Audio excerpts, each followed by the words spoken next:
এতে কোনো সন্দেহ নেই যে পৃথিবীতে সবচেয়ে বেশি সংখ্যক বিভিন্ন ধরনের প্রাণী অ্যামাজন জঙ্গলে পাওয়া যায়।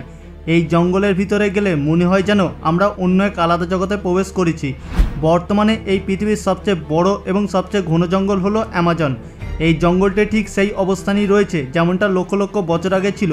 অনেকেই বিশ্বাস করেন যে ডাইনোসরের মতন প্রাণীরাও আজও অ্যামাজন জঙ্গলে গভীরে বেঁচে থাকতে পারে। অ্যামাজন জঙ্গল যত বড় এবং ঘন ততই রহস্যময়। আজ অবধি কোনো মানুষ বা কোনো প্রাণী জানে না যে কিভাবে জঙ্গলটি তৈরি হয়েছিল, কারণ এটি বিশ্বের অন্য যে কোনো জঙ্গলের থেকে খুব আলাদা। আমাদের আজকের এই ভিডিওতে আমরা অ্যামাজন জঙ্গলের এমনই কিছু রহস্য সম্পর্কে জানাবো যা আপনি এর আগে কখনো শোনেননি।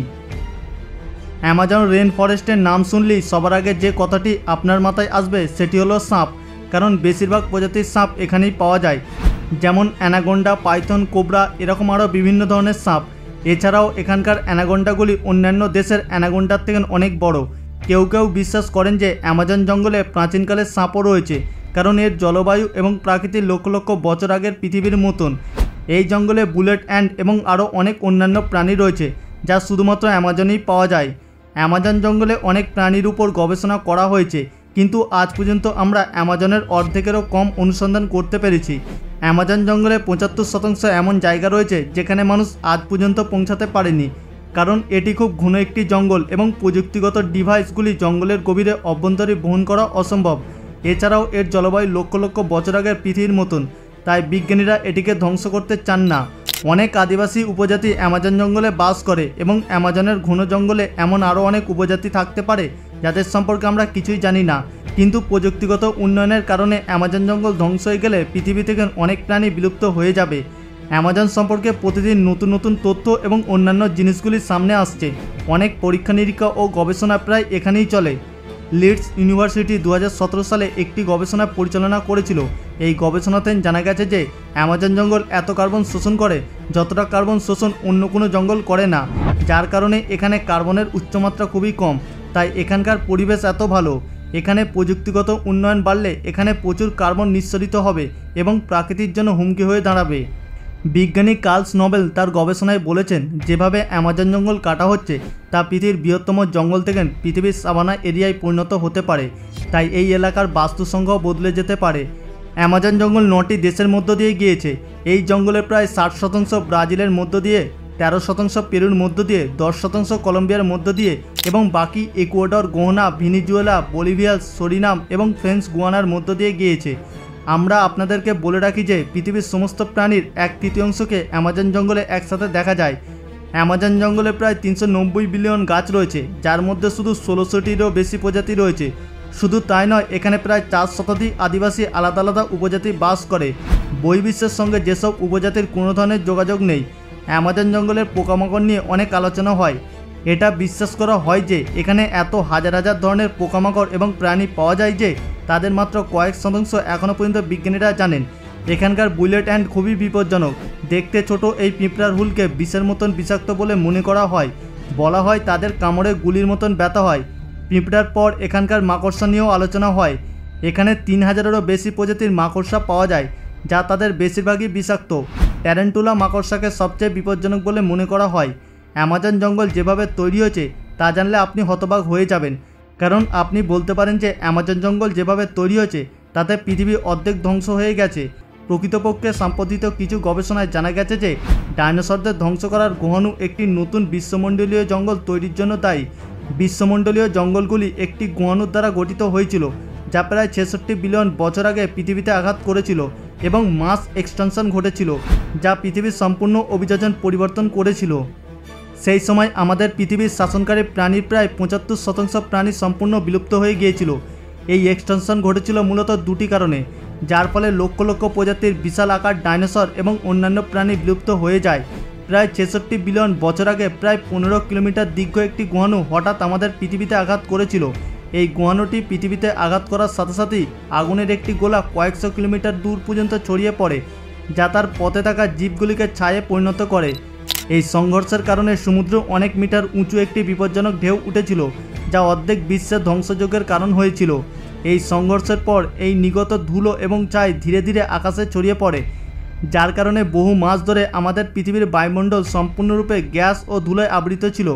যার কারণে সূর্য থেকে আসা আলোর রশ্মি পৃথিবীর পৃষ্ঠে পৌঁছানো বন্ধ হয়ে যায়। এর ফলে আমাদের পৃথিবীর তাপমাত্রা কয়েক ডিগ্রি সেলসিয়াস কমে যায়। এই আকম্বিক বিপর্যয়ের কারণে অনেক প্রজাতির প্রাণী ও উদ্ভিদ তাৎক্ষণিকভাবে ধ্বংস হয়ে যায়।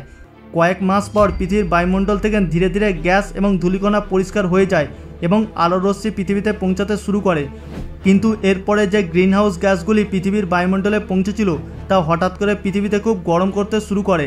তাপমাত্রার এই ভয়ানক ওঠানামা সেই সময় পৃথিবীতে উপস্থিত প্রায় 75% প্রাণী এবং উদ্ভিদ প্রজাতিকে ধ্বংস করেছিল।